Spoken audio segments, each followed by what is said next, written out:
গণঅভ্যুত্থানের পর রাজনৈতিক অঙ্গনের সবচেয়ে চর্চিত দুটি শব্দ হচ্ছে নির্বাচন ও সংস্কার। নির্বাচন কবে হবে এটি এখন রাজনীতির মাঠ থেকে শুরু করে সামাজিক যোগাযোগ মাধ্যম সব জায়গায় আলোচনার কেন্দ্রবিন্দুতে পরিণত হয়েছে। যদিও বিএনপি ইতিমধ্যে নির্বাচন নিয়ে ধূম্রজাল কিংবা ধোঁয়াশা সৃষ্টির অভিযোগ করেছে এবং নির্বাচন পেছানোর ষড়যন্ত্রের অভিযোগও করেছে বিএনপির দাবি ডিসেম্বরে নির্বাচন হতে হবে। অন্যান্য দলেরও নির্বাচনের বিষয়ে মতভিন্নতা থাকলেও সংস্কার ইস্যুতে এখনো মতৈক্যে পৌঁছাতে পারেনি রাজনৈতিক অঙ্গন। বর্তমান বাস্তবতায় নির্বাচন কবে, ডিসেম্বর, জুন নাকি আরো 5 বছর? এই শিরোনামে আজ আমরা আলোচনা করব। দর্শক, আমি ফারনাজ জয়ী সবাইকে আমন্ত্রণ জানিয়ে শুরু করছি দেশ টেলিভিশনের নিয়মিত আয়োজন দেশ সাম্প্রতিক। নিবেদন করছে Arail angle channel and square বার। আজকের আলোচনায় এগিয়ে নিতে স্টুডিওতে আছেন দুজন অতিথি। চলুন একে একে পরিচিত হই। আছেন আব্দুল সালাম, বিএনপি চেয়ারপারসনের উপদেষ্টা। সে সঙ্গে আরো আছেন ফয়েজ আহমেদ, প্রধান উপদেষ্টার সিনিয়র সহকারী প্রেস সচিব। দুজনকে আমন্ত্রণ জানাচ্ছি আজকের আলোচনায়। জনাব আব্দুল সালাম, আপনাকে দিয়ে আলোচনাটা শুরু করি। বিএনপি কেন আসলে নির্বাচন পেছানোর ষড়যন্ত্র দেখছে? যদিও নিশ্চয়ই আপনি অবগত আছেন, কিছুক্ষণ আগে প্রধান উপদেষ্টা যেমনটি বলেছেন, ডিসেম্বরে নির্বাচনের লক্ষ্যে সংস্কার দ্রুত এগিয়ে নিতে এমন তাগিদ দিয়েছেন প্রধান উপদেষ্টা। আপনাকে ধন্যবাদ। আমার সহ আলোচক বিজ্ঞ সাংবাদিক ওনাকে ধন্যবাদ জানাই, এবং আজকে যারা অনুষ্ঠান দেখছেন শুনছেন তাদেরকেও ধন্যবাদ। এই কথাটা তো আমরা বিগিনিং থেকেই বলে আসতেছি, এবং কথাটার পেছনে যে যুক্তি আছে সেটা চিফ অ্যাডভাইজারের কথায় যদি আমরা ধরি, বিভিন্ন কথাবার্তায় যে ধরি, সব জায়গায় কিন্তু এটা আছে। এবং সেই ষড়যন্ত্রটা কার? ষড়যন্ত্রটা তো পরাজিত ফ্যাসিবাদ। আমরা যেটা বারবার বলতেছি যে পরাজিত ফ্যাসিবাদের মাথা বিদায় হয়েছে, কিন্তু তার অন্য অংশ তো রয়ে গেছে। এবং এই ফ্যাসিবাদকে যারা সৃষ্টি করছে, উনি তো একাই তো এমনি হয়ে যায় নাই। এই ফ্যাসিবাদকে যারা সৃষ্টি করছে এবং সৃষ্টির পেছনে মূল ইন্ধনদাতা যারা, যে প্রতিবেশী রাষ্ট্র, এখন সেখানে তিনি অবস্থান করছেন, এবং অবস্থান করে সেখান থেকে মাঝে মাঝে হুঙ্কার দিচ্ছেন। উনি তো এই সরকারকেই মানে না। উনি এখন পর্যন্ত নিজেকেই বৈধ প্রধানমন্ত্রী হিসেবে মনে করে, যেটা আমরা বহু আগে বলে আসছি যে সে তো বৈধ প্রধানমন্ত্রী কি কোনো কিছু, সে তো একটা স্বৈরাচারী সরকার এবং জবরদখলকারী সরকার ছিল। কিন্তু সে ওইখানে বসে এই কথাগুলো বলতেছে, ষড়যন্ত্র করতেছে। তো কাজে এই ষড়যন্ত্র তো আছে, এটা চলমান। কাজে এটা তো মানে অমূলক কিছু না। এই জন্যই আমরা বলছি যে এই ষড়যন্ত্রগুলো যাতে আরও যত সময় পাবে ততই তারা এটাকে গুছে, কারণ এই যে হাজার হাজার কোটি টাকা তারা লোপাট করছে, সে টাকা পয়সাগুলো তাদের কাছে আছে। তাদেরকে স্বৈরাচার বানানোর পেছনে যারা কাজ করছে তারা বহাল তবিয়তে মেশিনারি, বিভিন্ন অ্যাডমিনিস্ট্রেশন সব বিভিন্ন জায়গায় এখন পর্যন্ত বসে আছে। ঠিক আছে, ষড়যন্ত্র তো হচ্ছেই। ঠিক আছে, এটা তো মানে অস্বীকার করার কোনো জো নাই। এর জন্য আমরা বলছি অন্তর্বর্তী সরকার দুটি সম্ভাব্য নির্বাচনের সময়সীমা উল্লেখ করেছে, ডিসেম্বর থেকে জুন অবধি। সেই জায়গা থেকে শুরুতেই আপনারা অন্তর্বর্তী সরকারের প্রতি পূর্ণ সমর্থন দিয়ে আসছেন। আপনারাই বলছেন এই সরকারকে কোনোভাবে আপনারা ব্যর্থ হতে দিতে চান না। আবার আপনারা এই নিরপেক্ষতা নিয়ে প্রশ্ন তুলছেন, আপনারা আবার আস্থা রাখতে পারছেন না, ষড়যন্ত্র দেখছেন। না, সাংঘর্ষিক কিনা? না, কোনো সাংঘর্ষিক না। শোনা, আমরা বলছি যাতে নিরপেক্ষতা না হারায়। আমরা এই জন্যই বলছি যে এই সরকার আমরাই আনছি, এবং এই সরকারকে আমরা চাই। এই সরকার ব্যর্থ হলে দেশটা একটা অন্ধকারের দিকে যাবে, সেটা দেশের চরম একটা ক্ষতির দিকে যাবে। এই কারণে আমরা চাই না যে ডক্টর ইউনূস সাহেবের যে ইন্টারিম যে গভর্নমেন্ট আছে এটা ফেল করুক। আমরা চাই যে ওনার অধীনেই একটা গ্রহণযোগ্য একটা নির্বাচনের মাধ্যমে সে যাতে নির্বাচিত সরকারের কাছে ক্ষমতা অর্পণ করে যায়। তা না হলে ওই যে আদার যে ষড়যন্ত্রগুলো আছে, কখন যে কোন দিক থেকে ছোবল মারবে সেটা তো অবিশ্বাস করার কিছু নাই। আর আরেকটা হলো যে এইখানে মানে তাকে অবিশ্বাস বা আদার্স কিছু না। আমরা বারবার যেটা বলি, সচেতন করে দেওয়া যে আমরা চাই না যে এই সরকারটা ব্যর্থ হোক। এই জন্য স্বাভাবিকভাবে তাদের কথাবার্তা বা বিভিন্ন কিছু সমালোচনা করতে হবে, বলতেই হবে। আর সরকারে থাকলে তো আরেকটা, যেটা আমরা বিগিনিং থেকে যেটা বলে আসছি, সেটা আমরা এখনও যেটা বলছি যে এই সরকার যে রোড ম্যাপটা যেটা আমরা চাচ্ছি, সেই রোড ম্যাপটা কিন্তু এখন পর্যন্ত সরকাররা দেয় নাই। রাজনৈতিক দলগুলোকে ঐক্যমত্যে পৌঁছাতে পেরেছে? রাজনৈতিক দলের ঐক্যমতে যখনই তারা নির্বাচনের ব্যাপারে তো কারো কোনো দ্বিমত নাই, কেউ আগে চায় কেউ পরে চায়। দুই একটা শক্তি আছে যারা চায় যে দীর্ঘদিন অপেক্ষা করুক, ওইখানেই ষড়যন্ত্র। তো কাজে নির্বাচনের ব্যাপারে তো কোনো দ্বিমত নাই।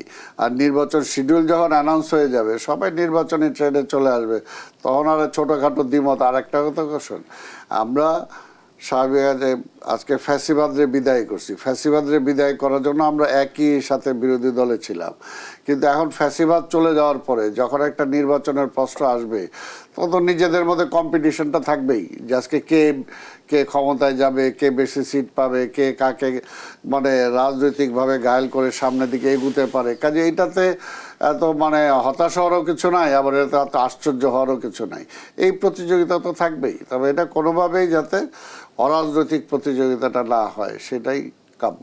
তাহলে সরকারের বিরুদ্ধে যে সকল সমালোচনা আমরা বিএনপি নেতাকর্মীদের কাছ থেকে শুনি, সেটা কি আসলে সরকারকে চাপে রাখার কৌশল? না, তেমন কি সমালোচনা বলেন? সমালোচনা তো তেমন কিছুই নাই। সমালোচনার আমরা একটা কথাই বলি যে নির্বাচনটা দেখ, আর আরেকটা সংস্কারের প্রশ্ন তো কোনো দ্বিমত নাই। সংস্কার যেটা বারবারই বলা হয়েছে যে আমরা সংস্কার চাই, এবং সংস্কারের কথা প্রথম বিএনপি বলছে।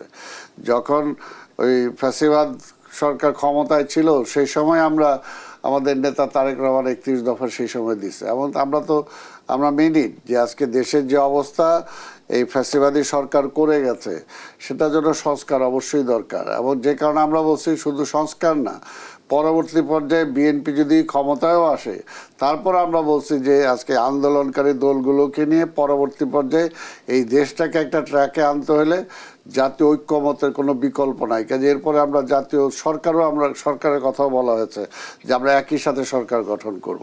কাজে বিএনপির সিনসিয়ারিটির ব্যাপারে এখানে কেউ প্রশ্ন জনাব করার আব্দুল কিছু সালাম, নেই। আপনারা বরাবরই বলে এসেছেন বিএনপি সংস্কার চায়, বিএনপি সবার আগে সংস্কারের কথা বলেছে, কিন্তু বিষয়টি আসলে কেমন? আপনারা আসলে কেমন সংস্কার চান?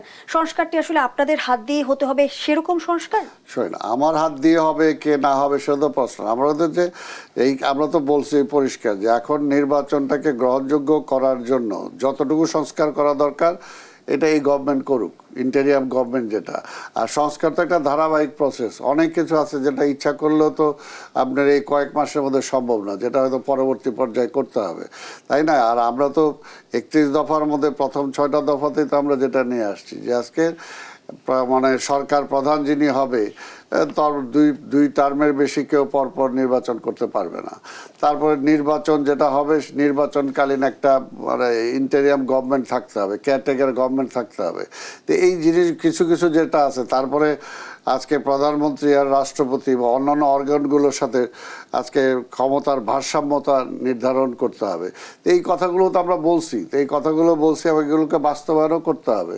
তো এগুলো যে সবই এখানে এখনই সম্ভব হয়ে যাবে সেটা তো না, সেটার জন্য সময় লাগবে। সেটা এখন তারা কিছু করবে, পরবর্তী পর্যায়ে নির্বাচিত সরকার করে আসবে। আরেকটা এখানে ভয় পাওয়ার তো কিছু নাই।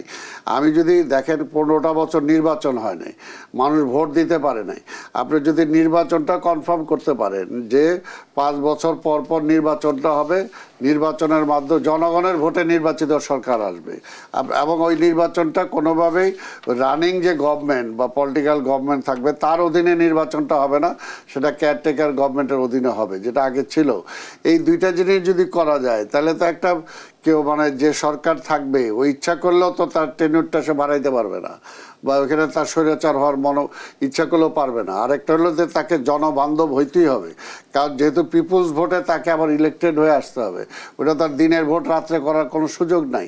তো কাজে এইগুলো যদি করা যায় তাহলে অটোমেটিক্যালি অনেক কিছুই মানে জনগণের যে ক্ষমতা যেটা ছিনতাই হয়েছিল সেই জনগণের ক্ষমতাটা জনগণের কাছে ফিরে আসবে, এবং জনগণের ভোটে নির্বাচিত সরকার আসবে।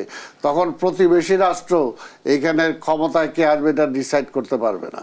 তো এই জিনিসটাই তো আমরা চাচ্ছি। এটা চাইলে এইটাই যদি হয়, আর আইনের শাসনটা যদি হয়, তাই না? আমাদের যে সমস্ত বলছি প্রতিষ্ঠানগুলো যদি যার আজকে বিচার বিভাগ যদি স্বাধীনভাবে কাজ করতে পারে, আজকে পার্লামেন্ট যদি আজকে ব্যবসায়ীদের পার্লামেন্ট না হয়ে আজকে পলিটিশিয়ানদের পার্লামেন্ট হয়, আজকে সব কিছুতে যদি সেই ক্ষমতার ভারসাম্যটা থাকে তাহলে তো সেই পরিবর্তনটা অবশ্যই হবে।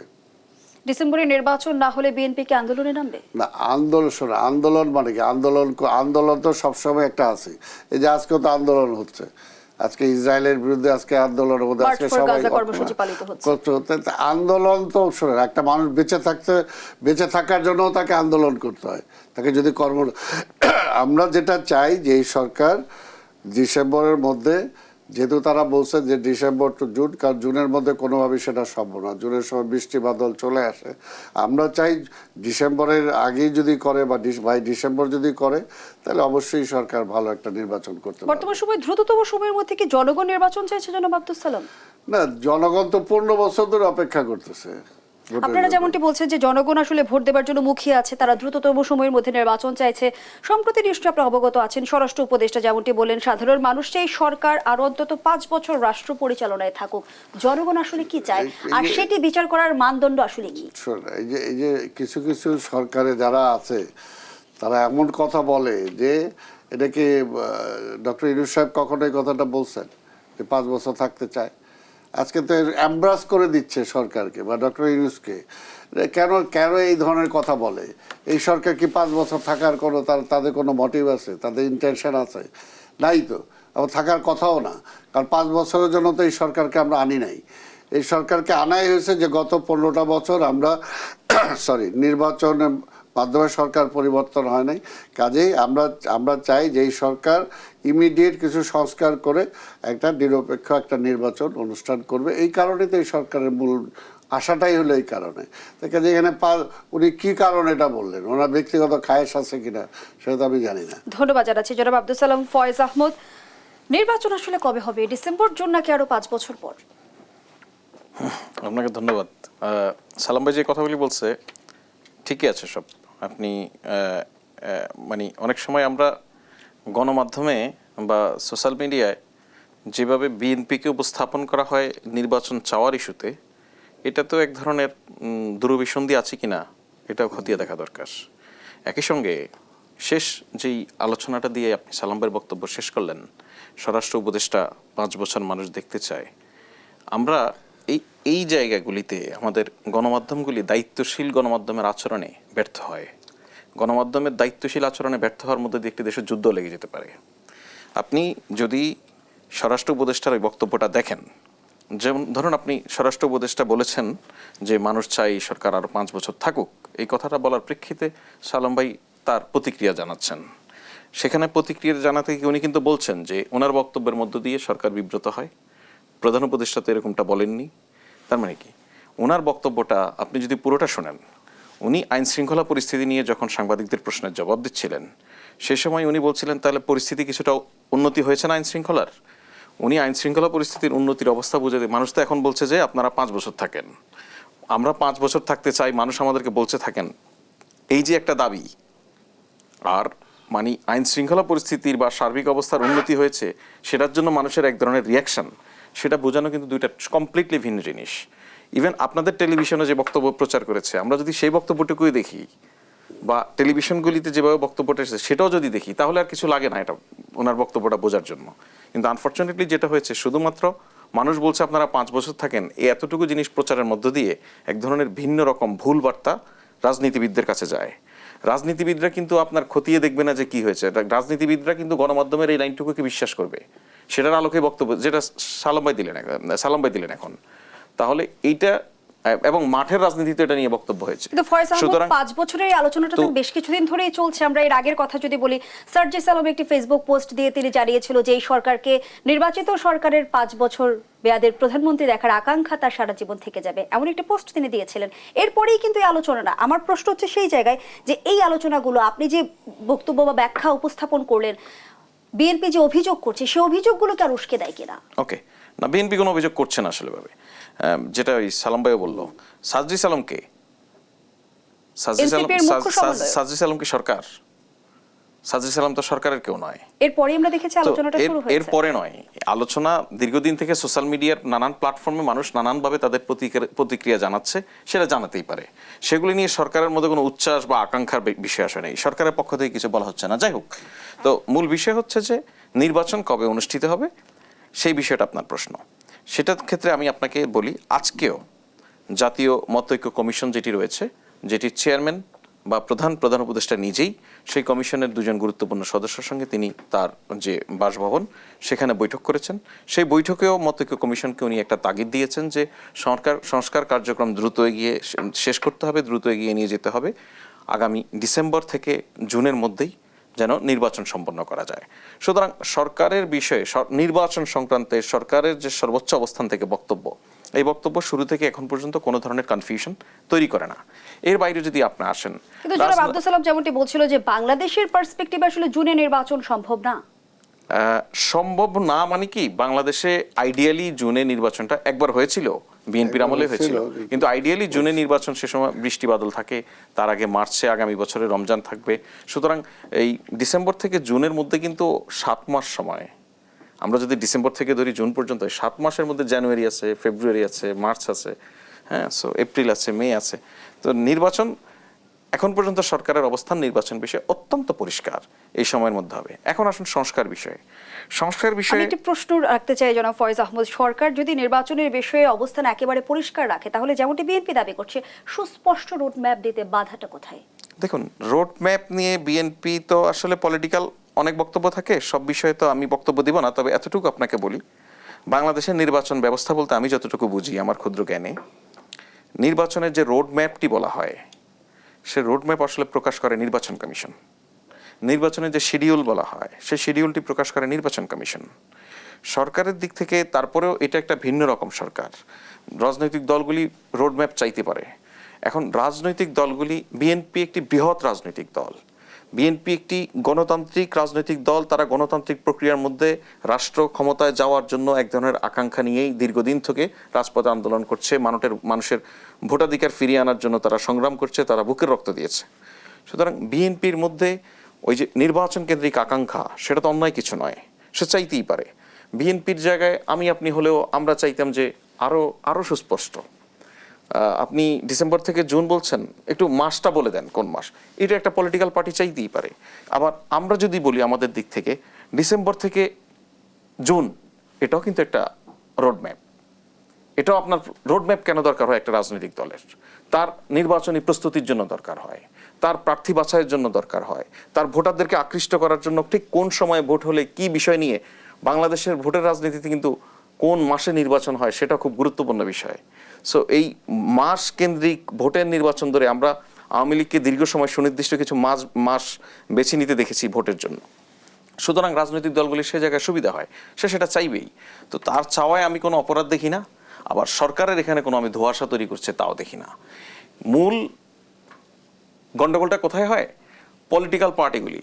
সালাম ভাই যেটা বলছিলেন যে আপনি ফ্যাসিবাদ বিরোধী যেখানে রাজনৈতিক সংগ্রাম হয়েছে, সেই সংগ্রামে যে সমস্ত পলিটিক্যাল পার্টি এক কাতারে দাঁড়িয়ে একই কণ্ঠে একই স্বরে কথা বলেছে, আজকে যখন ফ্যাসিবাদের যেই আইকনিক ফিগার সে যখন দেশে নেই, তাদের নানান লোক এখানে ষড়যন্ত্র করার জন্য যেমন একদিকে লিপ্ত রয়েছে, আবার তাদেরকে আমরা এক হিসেবে ভোটের জায়গায় বাদ দিয়ে বিবেচনা করতে হচ্ছে। সুতরাং বিএনপি তার নির্দিষ্ট রাজনীতি আছে, বিএনপির নির্দিষ্ট বয়ান আছে, বিএনপির নির্দিষ্ট মতাদর্শ আছে। একই সঙ্গে বিএনপির সঙ্গে অতীতের এই যুগপৎ আন্দোলন, সেখানে যে সমস্ত রাজনৈতিক দল এবং জোট ছিল তাদেরও নিজ নিজ রাজনৈতিক মতাদর্শ, তাদেরও টার্গেট ভোটার রয়েছে, তারাও কিছু কিছু জায়গায় জেতার আকাঙ্ক্ষা আছে, কিছু কিছু জায়গায় ম্যানেজ করতে পারলে আরেকটু সময় পেলে ভালো হবে, এরকম নানান ইকুয়েশন আছে। সুতরাং আপনি যদি এখন চিন্তা করেন, ধরে নেন আওয়ামী লীগ নেই, তাহলে অপরাপর যে সমস্ত রাজনৈতিক দল এখানে এক্সিস্ট করে, এই রাজনৈতিক দল সবাই তো একসঙ্গে ছিল কদিন আগেও, তাই ছিল না? কিন্তু আগামী ভোটের মাঠে কি পরিস্থিতিটা একই হবে? আপনি আজকে বলুন আওয়ামী লীগ প্রশ্নে বলুন, আজকে আপনি বাংলাদেশের অস্তিত্বের প্রশ্নে বলুন, সার্বভৌমত্বের প্রশ্নে বলুন, এই পার্টিগুলি যারা একে অপরের বিরুদ্ধে এখন শুধুমাত্র নির্বাচন কেন্দ্রিক রাজনৈতিক নানান বয়ান দিচ্ছে, রাজনৈতিক নানান বাহাস করছে, এরা কিন্তু সবাই আবার এক কাতারে আসবে। কারণ বাংলাদেশ প্রশ্নে, বাংলাদেশের সার্বভৌমত্বের প্রশ্নে, গণতন্ত্রের প্রশ্নে তাদের মধ্যে কোনো মতৈক্যের ঘাটতি নেই, তারা সেই জায়গায় কিন্তু ঐক্যবদ্ধই আছে। তাই এখন ঐক্যবদ্ধ আছে বলে সব মিলে একটা পার্টি হয়ে যাবে, এর তো কোনো মানে হয় না। নির্বাচন নিয়ে না হয় মত পার্থক্য আমরা ধরে নিলাম, রাজনৈতিক এজেন্ডা থাকে যে আলাদা আলাদা দলের, কিন্তু সংস্কার প্রশ্নে আসলে এত মত পার্থক্য কেন? আর মৌলিক সংস্কারগুলো বাস্তবায়নের পথে সরকার কেন হাঁটতে পারছে না? সেই আলোচনায় ফিরবো ফয়েজ আহমদ, বিরতির সময় হয়েছে। দর্শকদের সব প্রতিক্রিয়া পর্যায়ে একটা বিরতি নিচ্ছি, সাথেই থাকুন। আবারও আমন্ত্রণ, আপনারা দেখছেন দেশ টেলিভিশনের নিয়মিত আয়োজন দেশ সাম্প্রতিক, নিবেদন করছে Arail angle, channel and square বার। আমরা আবারও ফিরছি আলোচনায়। ফয়েজ আহমদ, যে আলোচনায় আমরা ছিলাম, মৌলিক সংস্কারগুলো কেন বাস্তবায়নের পথে হাঁটতে পারছে না অন্তর্বর্তী সরকার? আপনার প্রশ্নের মধ্যে এক ধরনের আপনার প্রশ্ন হিসেবে ঠিক আছে, কেন হাঁটতে পারছে না বলছেন আপনি, তবে হাঁটতে পারছে না ঠিক এরকম ব্যাপার নেই তো। যেহেতু 8 মাস সময় পেরিয়ে গেছে, যদি ডিসেম্বরে নির্বাচন হয়, আর কতটুকু সময় আসলে অন্তর্বর্তী সরকারের হাতে রয়েছে? 8 মাস সময় পেরিয়ে গেছে। এর মধ্যে আপনি যদি দেখেন যে প্রায় 15টি সংস্কার কমিশন করা হয়েছে। এর মধ্যে একদমই মেজর যেই 6টা সংস্কার কমিশন, সেই সংস্কার কমিশনগুলির যে বিশাল কর্মযজ্ঞ ইতিমধ্যে পাবলিক করা হয়েছে, পলিটিশিয়ানদের হাতে, পলিটিক্যাল পার্টিগুলির হাতে গিয়েছে, তারা তাদের অপিনিয়ন দিয়েছে। 8টা রাজনৈতিক দল অলরেডি দিয়েছে, তাদের বিএনপি আরও কিছু দিবে, সামনে মিটিং আছে। সুতরাং একটা জিনিস কি আমি আপনাকে বলি, আমরা তো আসলে নেতিবাচক অনেক জিনিসে আমরা আনন্দও পাই একরকম আলোচনা করতে। সবচেয়ে ইতিবাচক দিকটা কি জানেন, সবগুলি পলিটিক্যাল পার্টি কিন্তু সংস্কার চায়, সংস্কারের বিষয়ে সবাই একমত। এখন দেখুন, সংস্কারের বিষয়ে আপনি যে কথাটা বলছিলেন বিরতির আগে, সংস্কারের বিষয়ে রাজনৈতিক দলগুলির মধ্যে মতৈক্য দেখছেন কিনা। রাজনৈতিক দলগুলির মধ্যে সবার যদি একইভাবে সব সংস্কার চাইতো, তাহলে এই জন্য আর উদ্যোগ নেওয়া লাগতো না আসলে, তাহলে তো ওরকমই হতো সবকিছু। সবাই সবকিছু একরকম চাইবে না। ধরেন রাষ্ট্রপতি এবং প্রধানমন্ত্রীর ক্ষমতার মধ্যে ব্যালেন্স, এটা বিএনপির চাওয়া একরকম হতে, ব্যালেন্স বিএনপিও চায়, কিন্তু তাদের চাওয়া একরকম হতে পারে, অন্যান্য রাজনৈতিক দলের আরেক রকম হতে পারে। এই জন্যই তো এই সমস্ত কমিশনের আয়োজন করা। আমরা আপনাকে এতটুকু বলতে পারি, সংস্কারগুলি শেষ করার জন্য বা সংস্কারের বিষয়ে ঐক্যমত্য নিশ্চিত করার জন্য যে আয়োজন, সে আয়োজন এখন একদমই শেষ দিকে।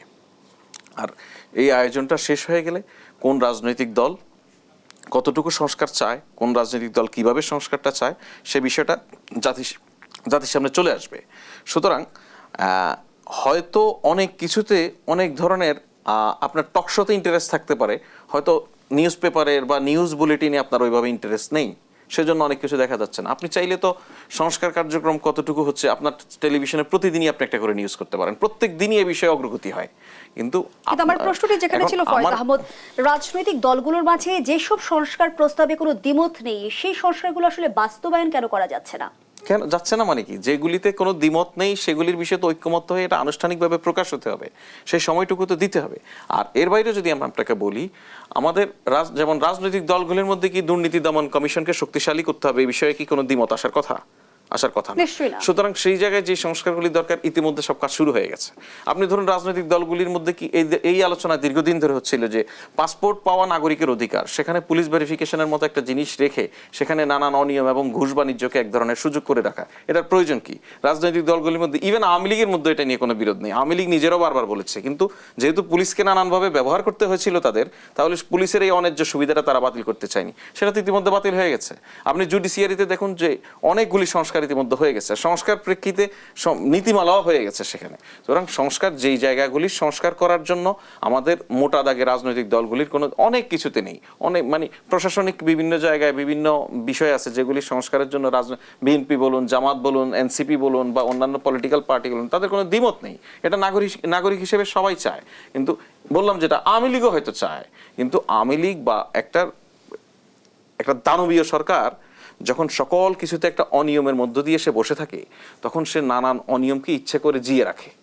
এর কারণ হচ্ছে সে বিভিন্ন শ্রেণী পেশা, বিভিন্ন কোয়ার্টারকে নানানভাবে সুবিধা দিতে চায়। ধরেন আওয়ামী লীগ ইচ্ছা করে কি এই গণমাধ্যমকে নষ্ট করেনি? গণমাধ্যমকে কি করেছে সে? আপনার কতজন সাংবাদিককে আপনি বাড়ি গাড়ি দিয়েছে আওয়ামী লীগ? খুব সামান্য সংখ্যক, কিন্তু বেছে বেছে এমন সংখ্যক মানুষকে দিয়েছে যাদেরকে দিয়ে সে পুরো মিডিয়াটা ডমিনেট করতে পারে। আপনি এর বাইরে তো গণমাধ্যমের কর্মীরা মানবেতর জীবন যাপন করেছে গত 15 বছর। 2013 সালের পরে সংবাদপত্রের কর্মীদের 1 পয়সা বেতন বাড়েনি, তাই হয়েছে না? এর মধ্যে সরকারি কর্মকর্তাদের বেতন বেড়েছে 2 বার। সুতরাং আপনি সুবিধা কিছু জায়গায় দিয়ে টোটাল সিস্টেমটাকে নষ্ট করে দেওয়া, এটা হচ্ছে একটি স্বৈরতান্ত্রিক শাসন ব্যবস্থার একটা বেসিক ট্রিক্স, তারা এটা কাজে লাগিয়েছে। এর ফলে আপনি অনেক অন্যায্য কিছু, যেটা আওয়ামী লীগ হয়তো চাইতো না যে এই জিনিস থাকা দরকার, তারাও এটা জিয়ে রাখতো, তারাও এটা বাঁচিয়ে রাখতো। আমরা যেমন অভিযোগ শুনেছি ফয়েজ আহমদ যে আমলাতন্ত্রের কাছে জিম্মি রাজনীতি, বর্তমান অন্তর্বর্তী সরকার যেহেতু অরাজনৈতিক সরকার, বাস্তবতার কতটা পরিবর্তন ঘটেছে সেই ব্যাখ্যাটা আমি শুনবো পরবর্তী অংশে। এই পর্যায়ে ধন্যবাদ জানাচ্ছি আব্দুল সালাম। অন্তর্কুন্দল দ্বন্দ্ব ও আধিপত্য বিস্তার নিয়ে 7 মাসে 5 শতাধিক সংঘর্ষের ঘটনা ঘটেছে, সেই সঙ্গে ঘটেছে প্রাণহানি। বিএনপির হাই কমান্ডের নির্দেশনা কি তৃণমূলে পৌঁছাচ্ছে না?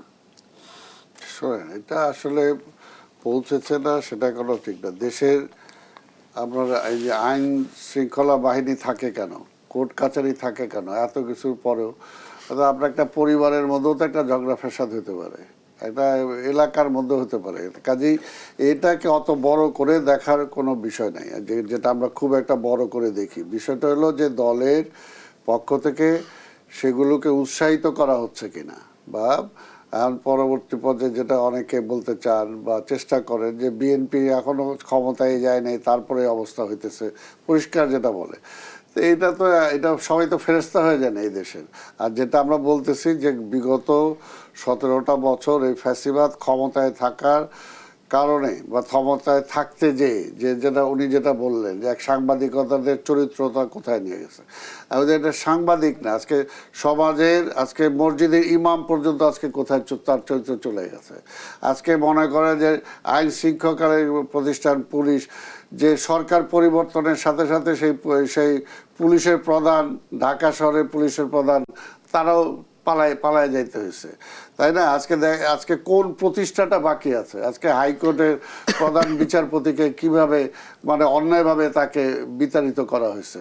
অর্থাৎ কোনো একটা প্রতিষ্ঠান তো বাঁকা নাই, সব কিছু চরিত্র হনন দেশের সব জায়গাতে এমন অবস্থায় নিয়ে গেছে।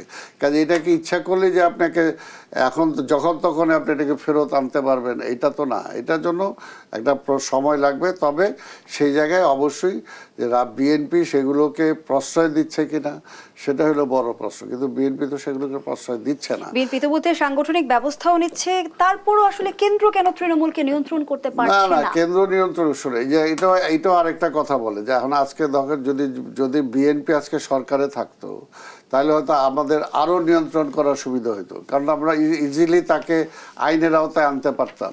এখন তো আমরা বলি যে সরকার তাদের আইনের আওতায় নেয় না, কারণ যে অপরাধ করবে সে অপরাধী, সে যেখানকারই হোক। এই নীতিটা তো আমরা এখন পর্যন্ত এস্টাবলিশ করতে পারতেছি না, তাই না? তাই কাজে এগুলো হয়ে যাবে, এগুলো এমন না এখানে আসলে দায়টা কার, সরকারের নাকি আসলে রাজনীতি? না না, এটা আমাদের সবার। কর্মী সমর্থকরা ধরেই নিয়েছে রাজনীতি মানে আধিপত্যবাদ, রাজনীতি মানে চাঁদাবাজি, রাজনীতি মানে দখল। না না না, এটা না। এটা যে বললাম যে যদি বলেন যে রাজনীতিটাই তো ছিল না, এখন পর্যন্ত রাজনীতিটাই নাই। শেখ হাসিনা একটা আওয়ামী লীগের মতো একটা দলের প্রধান ছিল, কিন্তু সে প্রধানমন্ত্রী হওয়ার পরে সে কি তার দলকে ব্যবহার করছে? রাজনীতিটাকে ছিল সেখানে। প্রকাশ্যে নির্বাচনের পরে ঢাকা মহানগরীর পুলিশ কমিশনার বলছে, যিনি এখন জেলে আছেন, যে এই আওয়ামী লীগকে ক্ষমতায় আনছে নাকি? আমরা আনছি। পার্লামেন্টের দ্বারাই আওয়ামী লীগের এত কিছু, আওয়ামী লীগের এমপিরা পর্যন্ত বলছে আজকে রাজনীতি কি কোথাও আছে? আমি এসডিওর আন্ডারে না এসডিও আমার আন্ডারে? অর্থাৎ রাজনীতিটা তো করে নাই শেখ হাসিনা, যেটা সে নিজে বলছে যে আজকে টোটাল সে নষ্ট করে ফেলছে। সে নিজে বলছে যে আমি এর আগে যখন 96-এ ক্ষমতায় আসলাম, সেই সময় আমি ভারত যা চাইছে আমি সেগুলো দেইনি বলে আমার এই ক্ষমতা আর যাইতে দেওয়া হয় নাই। তার পরবর্তী পর্যায়ে এসে তাহলে সে সব দিয়ে দিছে। অর্থাৎ দিতে যায়, তার ক্ষমতাকে দীর্ঘায়িত করতে যায় মানুষের চরিত্র নষ্ট করে ফেলছে। আজকে দেখেন সেনাবাহিনীর প্রধান সম্পর্কে যখন তারা বলে, আজকে আল জাজিরা কি নিউজ করছে, আজকে প্রত্যেকটা জায়গা, অর্থাৎ প্রত্যেকটা প্রতিষ্ঠানকে সে ধ্বংস করে ফেলছে। প্রত্যেকটা প্রতিষ্ঠানকে আজকে বিভিন্ন বিশ্ববিদ্যালয়গুলোর টিচার, বিশ্ববিদ্যালয়ের টিচারগুলোর অবস্থা আজকে কোথায় নিয়ে দাঁড় করাইছিল। বিভিন্ন বিশ্ববিদ্যালয়ে সেখানে ছাত্র রাজনীতি হয় না, ছাত্র রাজনীতির নাম করে তারা সেখানে কি এমন একটা অরাজকতা অবস্থা সৃষ্টি করছিল। অর্থাৎ সব কিছু ধ্বংস হয়ে গেছিল।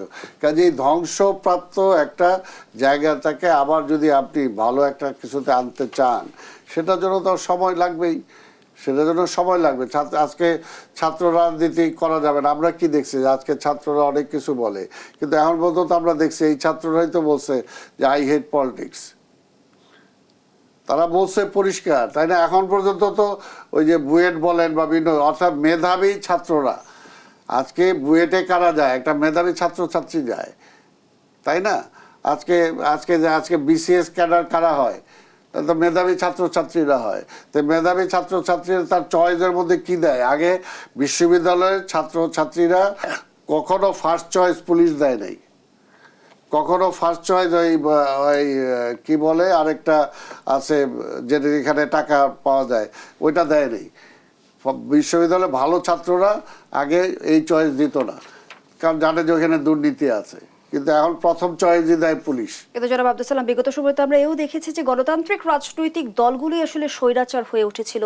সেই জায়গা থেকে আসলে গণ অভ্যুত্থান হলো, রাজনীতিতে পরিবর্তন কতটা হলো, কিংবা রাজনৈতিক দলগুলোর রাজনীতিতে সংস্কারের বিষয়ে কতটা সচেতন, সে আলোচনায় ফিরতে চাই। আবারও বিরতির সময় হয়েছে। দর্শক, দেশ সাম্প্রতিকের এ পর্যায়ে আবারও বিরতিতে যাচ্ছি, সাথেই থাকুন। ফিরে এলাম, দেখছেন দেশ সাম্প্রতিক। আমরা আবারও ফিরছি আলোচনায়। জনাব আব্দুল সালাম, যে আলোচনায় আমরা ছিলাম, রাজনীতিতে সংস্কারের বিষয়ে রাজনৈতিক দলগুলো কতটা সচেতন, গণ অভ্যুত্থানের পরে রাজনীতিতে কতটা পরিবর্তন এলো, একনায়কতন্ত্র কিংবা পরিবারতন্ত্র থেকে রাজনীতি বেরোতে পেরেছে কি? আমরা যেটা বলি যে ইতিহাস থেকে শিক্ষা নেওয়া দরকার, কিন্তু আসলে কয়জন আমরা শিক্ষা নেই, এবং সেই শিক্ষাটা সবার জন্যই কিন্তু দরকার। যদি ইতিহাস থেকে শিক্ষা গ্রহণ করতো যে 72 থেকে 75 আওয়ামী লীগের এই পরিণতি কেন হয়েছিল, তাইলে শেখ হাসিনা আবার এই ভুলগুলো করতো না।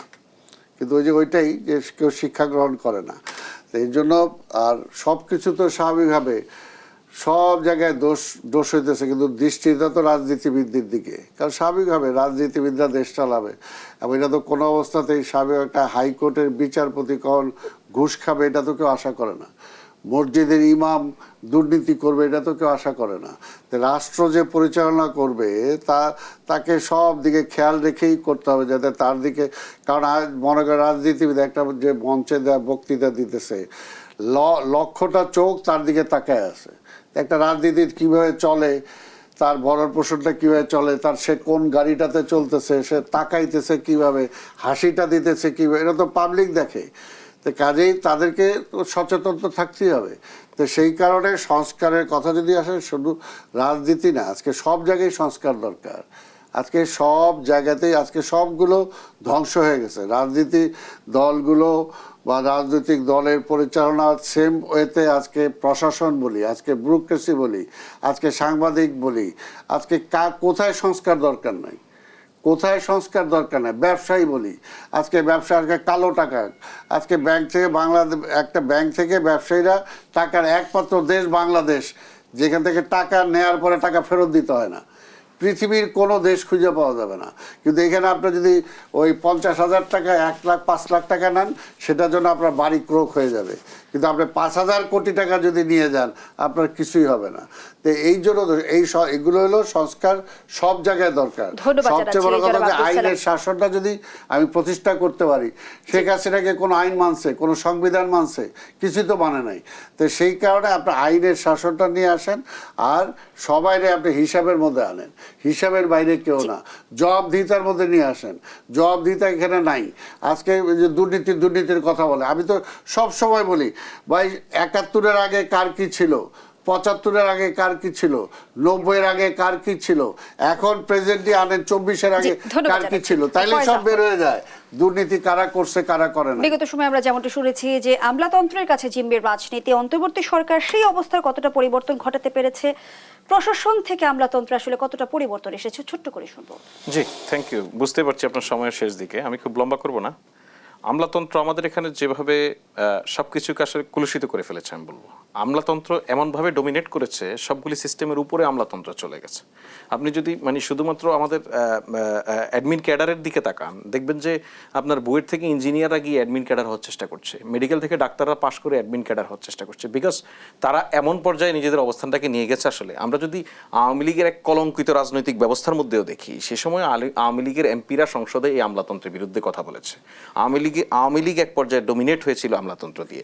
সেই অবস্থা থেকেই আমরা এখন 24-এর অভ্যুত্থান পরবর্তী যে অবস্থা এসেছি, আমলাতন্ত্রের ওই জায়গাটা কিন্তু পুরোপুরি বিলোপ হয়ে যায়নি, কিন্তু অনেকেই নানানভাবে এখন আস্তে আস্তে সংশোধন হওয়ার চেষ্টা, কেউ পরিস্থিতি অনুকূল নেই বলে তারা সেইভাবে ডোমিনেট করার চেষ্টা করছে না। তবে আমলাতন্ত্র থেকে ভয়ঙ্কর রকমের অসহযোগিতা নিয়েই কিন্তু এই সরকারকে কাজ শুরু করতে হয়েছিল। সেই জায়গায় কিভাবে আস্তে আস্তে স্বাভাবিক করা যায়, কিভাবে সচল করা যায়, সেই জায়গাগুলি কাজ করছে। এখন অনেক ক্ষেত্রে কিন্তু আগের চেয়ে অনেক বেশি সচল হয়েছে। এখন আমলাতন্ত্রের সহযোগিতা আস্তে আস্তে পাওয়া যাচ্ছে। আমলারাও বুঝতে পারছে যে সিস্টেমের মধ্যে না আসলে, একটা সুশাসন নিশ্চিত করা না গেলে এখানে কারোরই আসলে ভবিষ্যৎটা মঙ্গলজনক হবে না। দুজনকে অসংখ্য ধন্যবাদ জানাচ্ছি। আমরা আমাদের আয়োজনের একেবারেই শেষ পর্যায়ে শেষ করছি দেশ সাম্প্রতিকের আজকের আয়োজন। ধন্যবাদ এতক্ষণ আমাদের সাথে থাকার জন্য।